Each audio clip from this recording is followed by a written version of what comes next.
तर मंडळी, आपण अलीकडे सातत्याने बघतो की महागाई वाढली आणि मग कुठेतरी रुपया घसरतोय ही कारणं आपण अलीकडे कारणीभूत करत असतो. मग यात जर आपण लक्षात घेतलं तर ही नेमकं रुपया घसरतो म्हणजे नेमकं काय, या रुपयाच्या तुलनेमध्ये डॉलरची किंमत वाढती म्हणजे नेमकं काय होतं आणि त्याचे परिणाम नेमकं आपल्या देशाच्या अर्थव्यवस्थेवर कसे होतात, काय होतात, हे आपण पुढच्या काही मिनिटांमध्ये आता समजून घेऊ. त्याच्यामुळे हा जो व्हिडिओ आहे हा शेवटपर्यंत माझ्या विद्यार्थी मित्रांनी हा बघावा. तर आता जर आपण लक्षात घेतलं रुपया घसरतोय म्हणजे नेमकं काय, तर रुपया घसरण्यासाठी काही कारणं आहेत किंवा नेमका घसरतोय म्हणजे काय. आता रुपया हे आपलं एक चलन आहे आणि त्याला डॉलरच्या तुलनेमध्ये आपल्याला कम्पेअर करावं लागतं, कारण आंतरराष्ट्रीय करन्सी ही डॉलर आहे. आता या तुलनेत जर रुपया घसरतोय तर त्यापूर्वी डॉलरची किंमत केवढी होती बुवा, म्हणजे आपल्याला एका डॉलरच्या तुलनेत किती रुपयांचं विनिमय या ठिकाणी करता येऊ शकतं, या बेसिसवरती आता सध्याच्या घडीला त्या तुलनात्मक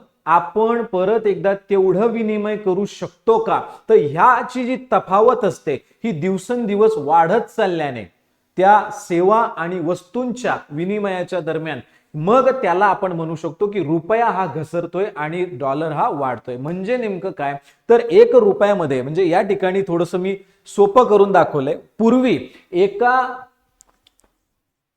डॉलरमध्ये 80 पैसे सामावले जायचे, मात्र आता जर आपण लक्षात घेतो तर आपल्याला जर $1 विकत घ्यायचा आहे तर त्यासाठी आपल्याला 90 पैसे मोजावे लागतात. म्हणजे अलीकडच्या काळात हा जो डॉलर पोहोचलेला आहे हा भारतीय चलनाच्या आधारे हा 90 रुपयांपर्यंत तो गेलाय. म्हणजे एका डॉलरची क्रय शक्ती जर आपण पाहायची झाली तर ही आपल्या रुपयाच्या तुलनेमध्ये ही सातत्याने वाढत चाललेली आपल्याला पाहायला भेटते. मग याचे जर काही आपण परिणाम आपण लक्षात घेतले तर सगळ्यात पहिल्यांदा डॉलर महागतोय, रुपयात घटतोय, याचा अर्थ डायरेक्ट हा समजून घ्यावा की महागाई वाढते. पहिली गोष्ट, आता महागाई वाढते त्याचे परिणाम आपल्याला माहिती आहे, वस्तू आणि सेवा या महाग होतात. त्याच्यानंतर आपण जर लक्षात घेतलं तर भारत हा आजही बऱ्यापैकी मोठ्या प्रमाणामध्ये कच्च्या तेलावरती बाहेरच्या राष्ट्रांवर म्हणा किंवा आखाती राष्ट्रांवर हा अवलंबून आहे.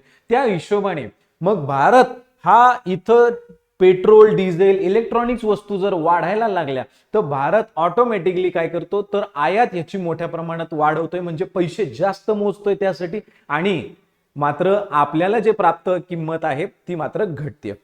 दुसरं बघा, परदेश प्रवास असेल किंवा परदेश शिक्षण असेल हे सुद्धा महाग व्हायला लागतं. त्यानंतर आता परकीय गुंतवणूकदार हा विचार 100% करणार की मी जर माझी मायभूमी सोडून इतर ठिकाणी जर मी आता बिझनेस करायला चाललोय तर मला इन रिटर्न्स काय प्राप्त होऊ शकतं. मग इन रिटर्न्स जर त्याला लक्षात आलं की यार इथं आपल्याला जास्त फायदा नाहीये, या देशात गुंतवणूक केल्यावर किंवा या अर्थव्यवस्थेत गुंतवणूक केल्यावर मला तेवढासा फायदा होणार नाही, हे जर त्याला लक्षात आलं तर त्याच्या गुंतवणुकीवरती सुद्धा परिणाम होईल. म्हणजे आपल्या देशाच्या परकीय गुंतवणुकीवर त्याचा थेट परिणाम होईल की ते गुंतवणूकदार आपल्या देशामध्ये गुंतवणूक करण्यासाठी ते हे करतील, म्हणजे डिस्टर्ब होऊन जातील. त्यात जर आपण लक्षात घेतलं तर घसरण्याची सुद्धा काही कारण आहेत. सगळ्यात पहिल्यांदा जर आपण आपला देश, आता मोदीजी सातत्याने म्हणतात की आत्मनिर्भर भारत, मग आत्मनिर्भर म्हणजे काय, तर भारत हा अशा पद्धतीने डेव्हलप झाला पाहिजे, अशा स्थितीमध्ये तो आला पाहिजे की त्या ठिकाणी आपली निर्यात आणि आयात